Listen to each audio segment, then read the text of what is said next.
Alors, ce soir, je vais vous parler d'un thème qui, à la fois, vous concerne tous, et à la fois, il ne faut pas le prendre tout de suite comme étant un plan de vie pour tout de suite. Hein? Surtout les plus jeunes. C'est la parabole du canoë ou comment faire durer l'amour dans le couple. Alors, c'est pas parce que je vous parle de ça ce soir que vous devez dire à papa, maman, c'est bon, le père René-Luc a dit qu'il fallait que je me mette en couple. C'est pas ça le sujet. Mais ça peut vous servir pour toute votre vie, même si vous êtes peu à être concerné directement à l'étape du vrai couple. Je crois que vous êtes tous concernés par l'amour ou par un projet de vie amoureuse. Alors, avec les jeunes pros, on fait souvent des sorties canoë en fin d'année, au mois de fin juin. Donc je me rappelle de cette année, on a fait une super sortie. Alors je vais donner des faux noms, c'est un couple auquel je pense. Je vais les appeler Louis et Victoire au hasard. Voilà, Louis et Victoire, un jeune couple. Donc ils prennent le canoë, ils n'avaient jamais fait de canoë, et je les vois partir, mais sans nous attendre. Paf, et oh, super, ils sont tout excités, ils ont mis leur affaire dans le bidon, et ils partent en ramant comme ça, papa, et ils s'en vont. Bon, super. Moi, je prends mon canoë aussi, j'étais avec une autre personne, et puis je les vois zigzaguer comme s'ils étaient ivres. En fait, ils n'avaient jamais appris à diriger un canoë, ça paraît facile comme ça, parce que le plan d'eau était calme et tout. Puis je me suis dit, j'ai failli les appeler en disant « Oh, vous voulez des conseils ?» Puis je me suis dit oh, « C'est pas la peine, on va, à mon avis, vite les rattraper. » Effectivement, donc on est arrivé à un moment à l'entrée des rapides, les premiers rapides au bout d'1 kilomètre. Ils étaient tout là-bas devant, tout seuls, là, tout heureux. Ils sont arrivés devant les rapides et ils ont un peu paniqué, ils ont commencé à pagayer un peu n'importe comment. Et là, le bateau est parti sur le côté, comme ça, sur la gauche. Donc du coup, ils ont pagayé à fond tous les deux en même temps, à gauche pour remettre vers la droite.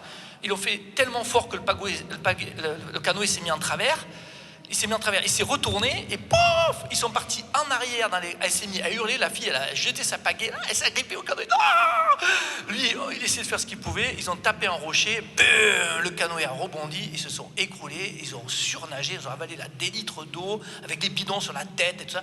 Ah bon, finalement ils sont remontés. Après un peu d'effort, ils ont réussi à remonter sur la canoë. Et puis là, René-Luc, comment on fait? Ah ben voilà. Alors là, je leur explique, c'est très simple. Vous êtes deux, donc la première chose, c'est de pagayer au même rythme. Celui qui est devant donne le rythme, et celui qui est derrière va au rythme de celui qui est devant. Parce que c'est difficile de faire le contraire, parce que sinon vous passez votre temps à vous retourner. Voilà, ça c'est déjà un premier point. Et en général, on pagaie du même sens. C'est-à-dire, si jamais on pagaie à droite, ben, l'autre pagaie à droite aussi, puis à gauche. Et comme on le fait en rythme, ben, le bateau va plus ou moins tout droit. Assez bien. Et normalement, celui qui est derrière, il a de temps en temps le truc de s'arrêter de pagayer pour planter sa pagaie à droite ou à gauche et en faire un gouvernail tout simplement. Et ça marche nickel. Et comme ils étaient très vifs, ils ont compris tout de suite, effectivement, on est passé par plein de rapides, ils ne sont jamais tombés à l'eau de ça. Et donc, à un moment, je les recroise, et là, c'était mort de rire. Et à Louis, ça se passait très bien, il ne tombait plus à l'eau, il passait les rapides, passait les machins. Et c'était dans un plan un peu plus calme, et je vois Louis qui prend sa pagaie. Et il la pose comme ça, sur ses jambes, en travers. Et puis elle qui était là en train de pagayer, elle n'a pas senti que Louis ne pagayait plus. Et lui, il était là, fermé les yeux, complètement zen. Vas-y, ma fille, pagaye, moi je me repose. C'était énorme. Voilà, donc ça c'était un petit coquin. Alors du coup, on peut faire une sorte de parallèle, si vous voulez, entre... oui, j'ai oublié un point, c'est que, quand j'ai expliqué, c'est que celui qui est devant, non seulement il doit continuer à pagayer sans se préoccuper de celui qui dirige, il doit faire confiance à celui qui dirige, parce que si, par exemple... Mais il doit aussi annoncer les obstacles. Il y a un rocher, ok, passe à gauche ou passe à droite, mais si jamais la personne qui est devant se met à réagir elle aussi, parce qu'elle panique, ben, elle va gêner la manœuvre de celui qui dirige. Donc c'est des trucs tout bêtes, mais voilà. Donc c'est vraiment un travail d'équipe. Alors faisons un parallèle avec la vie de couple. Déjà, la première chose, c'est que avant de partir dans la vie de couple, c'est bien de prendre conseil auprès de ceux qui ont plus d'expérience que vous. Ça vous fait gagner du temps. Il y en a plein qui attendent de se casser la figure pour ensuite demander conseil. Hein? Donc quand on ne sait pas faire du canoë, on demande à ceux qui savent en faire et on gagne beaucoup de temps parce qu'il y a des petites choses à savoir. Ça, c'est un premier point. Ensuite, deuxième point, il faut s'harmoniser. S'harmoniser, ben, c'est apprendre à aller au rythme de l'autre. Ça paraît facile, mais ce n'est pas si simple que ça. Des fois, il y en a un qui va plus vite, l'autre qui va plus lentement. Quel est ton rythme? Et pour ça, il faut apprendre à se regarder. Évidemment, si jamais, par exemple, c'est la fille qui est devant et que le gars est toujours derrière en train de pagayer, il peut pas avoir le rythme, elle ne peut pas avoir le rythme de son coéquipier. Donc peut-être que c'est bien qu'ils échangent de place, hein, pour voir quel est le rythme et trouver le rythme moyen. Hein. Entre un garçon et une fille, on n'a pas la même force, Donc si le garçon va trop vite, la fille elle va être épuisée. Et si ça va trop lentement, le garçon va peut-être pas... Voilà. Donc trouver un équilibre dans le rythme. Et c'est pour cela que dans cette manière de trouver le temps de s'harmoniser, l'Église a toujours été une grande éducatrice. Et dans sa sagesse, elle dit... Avant, quand vous mettez ensemble, prenez le temps et n'allez pas trop vite ensemble à la colle. C'est-à-dire, n'ayez pas trop de vous mettre. Si vous êtes amoureux d'un garçon ou d'une fille, n'ayez pas de relation sexuelle trop tôt. Alors évidemment, c'est pas du tout à la mode. Hein, là, quand on dit ça, mais attends, mais l'Église, il faudrait qu'elle fasse sa révolution sexuelle. Elle est complètement coincée, l'Église. Attends, le sexe, c'est trop bien, mais pourquoi l'Église est coincée comme ça? Elle a peur du sexe. En fait, ces gens qui pensent cela ne connaissent pas la théologie du corps de Saint Jean-Paul II, qui est vraiment des textes magnifiques sur la beauté de la relation sexuelle, qui est vraiment à l'image de ce que Dieu a créé, qui est pour le bien du couple et qui est un don de Dieu. Il y a même un théologien qui s'appelle Fabrice Adjadj, qui est un philosophe, théologien, qui a écrit un magnifique livre, et rien que le titre veut tout dire, La liturgie de l'orgasme. Il faut le faire quand même.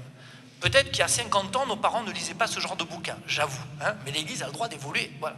Donc elle parle d'amour, elle parle de sexe comme étant quelque chose de beau, elle n'est pas du tout coincée, mais elle maintient toujours ce même discours de la prudence. Et cette fameuse image des cartes que vous connaissez peut-être, vous avez déjà joué aux cartes, hein, bien, si vous jouez aux cartes, vous avez deux cartes l'une sur l'autre, ça glisse, voilà, on peut facilement les séparer. Bien, c'est pareil, lorsqu'un couple se met ensemble sans avoir de relation sexuelle, si jamais on se rend compte que ça ne va pas, parce qu'on a du mal à s'harmoniser, parce sur plein de domaines, on n'est pas connecté, eh bien on peut se séparer facilement. Mais si par contre, vous collez deux cartes avec de la colle, c'est bien sec, quand vous allez les séparer, vous allez devoir les déchirer. Donc quand un couple se rend compte que finalement c'est pas ça, il y a plein de points sur lesquels ça ne matche pas et on n'arrive pas à s'harmoniser, donc on a discerné, on se sépare. Si on a eu des relations sexuelles avant, on se déchire. Alors bien sûr, il y en a qui vont vous dire mais non, mais c'est n'importe quoi, ça c'est n'importe quoi, mais peut-être que ces personnes-là n'ont pas fait rythmer le sexe avec tendresse et amour avec toujours. Je l'avais préparé, mais j'ai failli l'oublier. Amour avec toujours, hein. Voilà. Alors, ensuite, après l'harmonie, il y a maintenant le fait de se sentir concerné par tout. Dans la vie du couple, donc vous êtes mariés, voilà, c'est la vie de famille, donc il va y avoir les enfants, il y a le travail, etc. Le couple doit tout le temps pagayer ensemble, pour tout. Et il n'est pas question que ce soit... évidemment, vous avez dans un schéma habituel, mais sans faire de caricature, il peut arriver que la femme reste à la maison pour s'occuper des enfants le temps que les enfants grandissent, avant de reprendre son travail. Eh bien, elle est quand même concernée par le travail de son mari. Et le mari, c'est pas parce qu'il revient à la maison qu'il met les pantoufles et boit son whisky et son cigare en disant « Écoute, moi j'ai bossé toute la journée et je ne suis pas concerné par les enfants et par la famille. » Vous voyez ? Donc, on est toujours en train de pagayer. Et quand on ne peut pas se reposer, on ne peut pas faire comme Louis qui a mis sa pagaie en travers et qui a dit « Moi, c'est bon, je lâche l'affaire. » Non ? Et si on le fait, c'est d'un commun accord. Ça se peut que l'un ou l'autre a besoin de débrayer un peu, dire écoute là, je ne vais pas t'aider au ménage, j'ai besoin de temps pour moi, je vais lire mon bouquin, me ressourcer. Ok, mais c'est jamais par derrière, c'est toujours dans la transparence et dans la communion. Et ensuite, pour celui qui dirige. Alors celui qui dirige, je pense que c'est un peu à tour de rôle le fait de diriger. Je crois pas je pense que c'est pas une très bonne image d'imaginer par exemple l'homme, c'était une image, l'homme qui dirige tout le temps, c'est à toute puissance, c'est lui le chef de famille, c'est lui le... Je pense que c'est en fait, dans certains domaines, c'est la femme qui doit diriger, dans d'autres domaines, c'est l'homme, et c'est pas la même chose suivant les couples. Par exemple, dans tel couple, tout ce qui va concerner la foi, c'est l'homme qui va le porter. Ou dans d'autres couples, ça va être plutôt la femme. La vie professionnelle, ça peut être un commerce qu'on a pris ensemble. La vie familiale, alors c'est vrai que souvent le travail c'est plus l'homme qui va un peu prendre les choses en main. L'éducation, l'autorité, c'est un peu plus l'homme qui devrait faire preuve d'autorité, parce que voilà, ça fait partie des schémas que l'on a et qui sont importants. Il faut pas tout, mais je pense qu'il ne faut pas non plus généraliser. Chaque couple est unique. Ce qui est important, c'est qu'on ne tombe pas ni dans un couple où c'est l'homme tout puissant et la femme soumise, ni dans un couple où c'est la femme qui dirige tout et qui porte la culotte, comme on dit, c'est une vulgaire expression, mais et du coup l'homme n'a pas confiance en lui et n'arrive pas à être un vrai homme. Il est complètement écrasé parce qu'une femme a beaucoup plus, à mon avis, alors, je ne fais pas de la psychologie, mais je le pense sincèrement, a beaucoup plus d'influence sur un homme qu'un homme sur une femme. Et donc, pour qu'un homme soit vraiment homme, il faut que la femme lui donne sa place. Si la femme ne donne pas sa place à l'homme, l'homme aura beaucoup de mal à la prendre. Ça, j'en suis convaincu par mes petites années d'expérience. On va dire, mais qu'est-ce qui fait le curé à nous parler des affaires de couple? Je peux vous assurer qu'on n'est pas en couple, mais alors on en entend tellement qu'on devient des professionnels. Je vous assure que, voilà. Alors, pour cela, vigile. Je suis devant, j'annonce l'obstacle. L'un à tour de rôle, les deux doivent savoir annoncer les obstacles. Jamais sortir du dialogue. C'est marrant parce que le dialogue, c'est évidemment la première chose que tout le monde comprend pour la réussite d'un couple. Tout le monde est d'accord. Il faut dialoguer. Et pourtant, c'est depuis 25 ans que je vais être prêtre, bientôt, c'est l'écueil principal de tous les couples dont j'ai assisté à la déchirure, à la séparation. La difficulté à dialoguer. Ce n'est pas la difficulté à pardonner, c'est un manque de dialogue qui s'installe petit à petit. Vous voyez, imaginez deux rails. Vous êtes sur un train, là, deux rails, et puis ils sont parallèles pendant des années, et puis il y a une petite chose qui fait qu'on ne dialogue pas, et on s'éloigne, et au bout de 4 ou 5 km ou de 10 km, s'il y a un seul centimètre de séparation, eh bien ça fait dérailler le train. Vous voyez, cette image, elle est très simple. Elle montre que le couple doit tout le temps dialoguer pour resserrer les rails, resserrer les boulons, être toujours bien en harmonie, en parallèle, ne pas s'éloigner de l'un de l'autre. Et pour ça, moi, j'ai une recette spirituelle. Je vous donne ma recette. Ça, c'est à force d'accompagner des couples. Je disais souvent dans mes homélies, je parlais des fameux langages de l'amour, les 5 langages de l'amour de Gary Chapman. Je ne vais pas revenir là-dessus, vous les connaissez sans doute. Si vous ne connaissez pas, vous irez vous renseigner. C'est très intéressant. Mais je vais droit à l'essentiel, ma recette. Donc, je parlais du dialogue, tout ça. Et je disais, vous comprenez, c'est très important de prendre au moins une fois par mois une soirée de couple en amoureux. Alors, une fois, une famille qui me dit, ah oui, mais nous, on le fait. On fait régulièrement un resto avec les enfants. Non, non, non. Pas avec les enfants.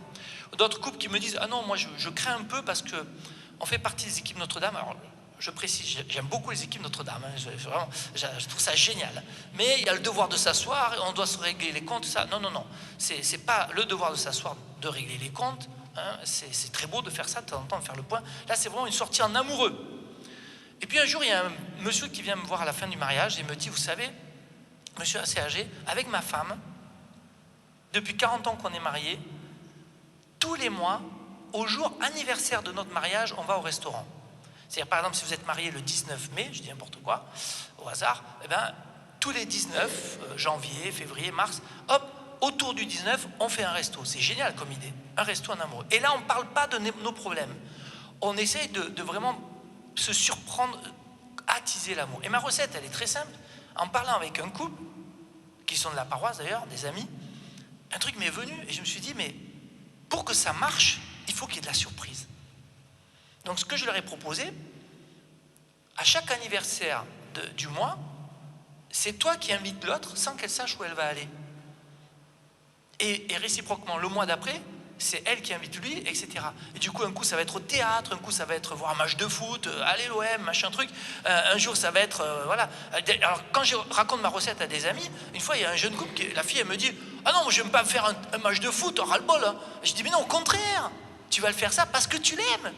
Tu vas t'intéresser à lui, tu vas vivre un truc génial que non, dans le match de foot, t'en as ras-le-bol, pizza, bière et coca et foot, non merci. Eh bien non, mais justement, tu vas le faire par amour pour lui, c'est génial. Tu vas t'intéresser à ce qu'il vit et lui, il ira peut-être pour la première fois de sa vie au théâtre, alléluia, voilà, conversion. Voilà ma recette spirituelle. Et enfin, évidemment, comme je l'ai dit tout à l'heure, quand vous dirigez, quand l'autre dirige, il faut de la confiance. Si on reprend la main, parce qu'on ne fait pas confiance à l'autre, on reprend la main, par exemple, je ne fais pas confiance dans ce que mon mari va dire pour l'éducation des enfants. Je ne fais pas confiance dans les décisions qu'il a prises pour son travail. Je ne fais pas confiance dans ce projet qu'on a de déménager. Si on ne se fait pas confiance, si on n'est pas dans la communion, alors du coup, ça ne peut pas marcher. Automatiquement, le canoë, il peut pas, personne ne peut arriver à diriger. La confiance, c'est le maître mot après le dialogue. Se faire confiance l'un à l'autre. Et vous voyez, une très belle image que j'aime beaucoup pour parler de la confiance, on m'a raconté cette histoire, elle est vraie, parce qu'elle arrive souvent en fait, quand vous avez un guide, ils sont à deux alpinistes de haut niveau professionnel et qui marchent sur une crête. S'il y en a un qui dévisse sur une crête, à plusieurs milliers de mètres d'altitude. L'autre, sa seule manière de le sauver, c'est pas d'essayer de le retenir, c'est de se jeter dans le vide de l'autre côté. Vous imaginez la scène, si ça vous arrivait? Vous êtes là sur la crête, celui que vous aimez devant ou derrière glisse, il part et vous jetez de l'autre côté. Il faut avoir du cran. Eh bien, c'est ça. Quelque part dans le couple, c'est ça. C'est arrêter, accepter de se jeter parce qu'on fait confiance à l'autre et on se jette dans le vide parce qu'on sait que c'est ensemble qu'on doit tenir. Voilà ma petite parabole du canoë. J'espère qu'elle vous aura éclairé et qu'elle vous aidera, et que s'il y en a parmi vous, évidemment, qui sont destinés à une vocation de prêtre ou de religieuse, simplement, ça vous aidera à mieux en parler, à accompagner, parce que dans votre vie, c'est ça qui est magnifique.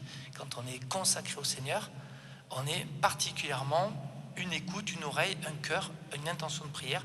On est là pour tenir la main à tant de couples qui, en fait, vivent des choses qui sont magnifiques, mais qui ne sont pas toujours simples. Et c'est bien d'avoir des personnes consacrées qui sont là à leur côté. Voilà, que le Seigneur, vraiment, bénisse chacun d'entre vous dans vos différents projets de vie pour que vous soyez toujours fidèles à l'amour. Amen.